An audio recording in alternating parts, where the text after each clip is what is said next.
বাবু একসময় বাবু শব্দটি ব্যবহার হতো সমাজের উচ্চশিক্ষিত মানুষদের বোঝাতে, তবে সময়ের সাথে সাথে পাল্টে এই বাবু শব্দটি হয়ে উঠল বিলাসিতার প্রতীক। নবাবী আমলেই বাবু ছিল একটি উপাধি। নবাবের অনুগত অভিজাত ধনী মানুষরাই এই বাবু উপাধিটি পেতেন। নবাবের অনুমতি ছাড়া ব্যবহার করা যেত না এই উপাধি। 1757 সালে ক্ষমতা হস্তান্তরের পর মুর্শিদাবাদের গুরুত্ব কমতে থাকে এবং কলকাতা হয়ে ওঠে ভারতের রাজধানী।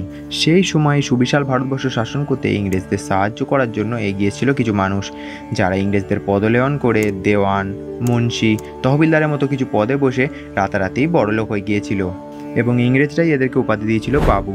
এবং সেই সময় থেকেই কলকাতায় শুরু হয়েছিল এই বাবু কালচারে। এবং আজকের এই ভিডিওতে আমরা জানবো কলকাতার এই বাবু কালচার সম্পর্কে।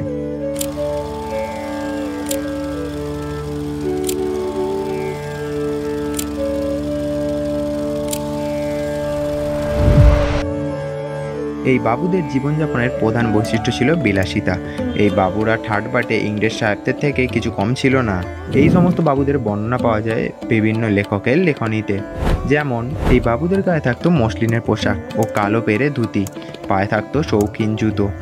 এই বাবুরা দিনের বেশিরভাগ সময়টাই ঘুমিয়ে কাটাতেন এবং বেশিরভাগ দিন রাত্রিবেলা এনারা বাড়িতে থাকতেন না, আমোদ প্রমোদ করে বাড়িতে ফিরতেন ভোরবেলা। অনেকের মতে কলকাতায় বাবুয়ানি শুরু হয়েছিল নায়েব নবকৃষ্ণের হাত ধরে।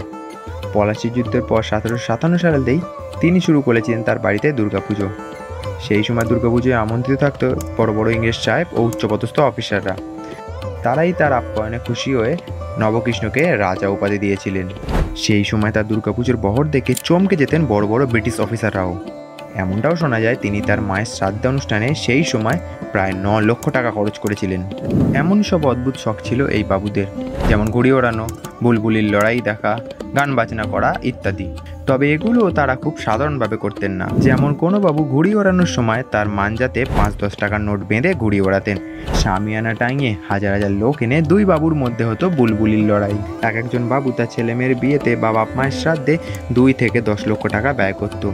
কেউ কেউ আবার শখ করে বিড়ালের বিয়ে দিত এবং তাতেও এরূপ অর্থ ব্যয় করত।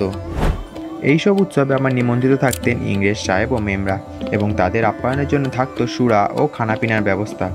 কারুর শখ ছিল বাড়ি কেনার, কারুর শখ ছিল গাড়ি কেনার, আবার কারুর শখ ছিল ঘোড়ার গাড়ি কেনার। শোনা যায় এক বাবুর একবার শখ হয়েছিল ঘোড়ার গাড়ি জেব্রাকে দিয়ে টানাবেন। সেই মতো তিনি আলিপুর চিড়িয়াখানা থেকে একটি জেব্রা কিনে সেই জেব্রাকে দিয়ে শেষমেশ ঘোড়ার গাড়িও টানিয়েছিলেন। সেই সময় এই সমস্ত বাবুদের মধ্যে রেষারেষি ছিল প্রচণ্ড। তাদের দুর্গাপুজো থেকে শুরু করে তাদের স্ত্রীদের শাড়ি গহনা সব কিছু নিয়েই চলতো প্রতিযোগিতা। উনি এক বাবু ছিলেন রাজা রাজেন্দ্র মল্লিক। শিল্পের অনুরাগী ছিলেন তিনি। এক বিশাল বাড়ি বানিয়েছিলেন এবং সেই বাড়িতেই সংগ্রহ করতে শুরু করেন বিশ্বের বিভিন্ন প্রান্তের বিভিন্ন শিল্প সামগ্রী, যাকে আমরা বর্তমানে মার্বেল প্যালেস নামে চিনি। তবে এত সব কিছুর মধ্যেও এমন কিছু বাবু ছিলেন যারা বিভিন্ন সমাজ সংস্কারমূলক কাজ করে গিয়েছেন। এই বাবু সমাজের যেমন উত্থান ঘটেছিল ঠিক তেমনই শীঘ্রই পতনও ঘটেছিল। পরবর্তী সময়ে সমাজের ছেলেরাই শিক্ষিত হয়ে কেউ হয়েছিলেন ডাক্তার, কেউ হয়েছিলেন উকিল, কেউ হয়েছিলেন বৈজ্ঞানিক। ধীরে ধীরে এই বাবু সমাজকে পিছনে ফেলে উঠে এসেছিল এক শিক্ষিত সমাজ, যারা পরবর্তী সময়ে অগ্রণী ভূমিকা নিয়েছিল স্বাধীনতা সংগ্রামে এবং আবার ভারতবর্ষকে স্বাধীন করেছিল। আজকের এই ভিডিওটি ভালো লাগলে ভিডিওটা লাইক করুন, কমেন্ট করুন এবং শেয়ার করুন নিজেদের প্রিয়জনদের সাথে। দেখা হচ্ছে এরকম একটা ইন্টারেস্টিং ভিডিওর সাথে। টাটা।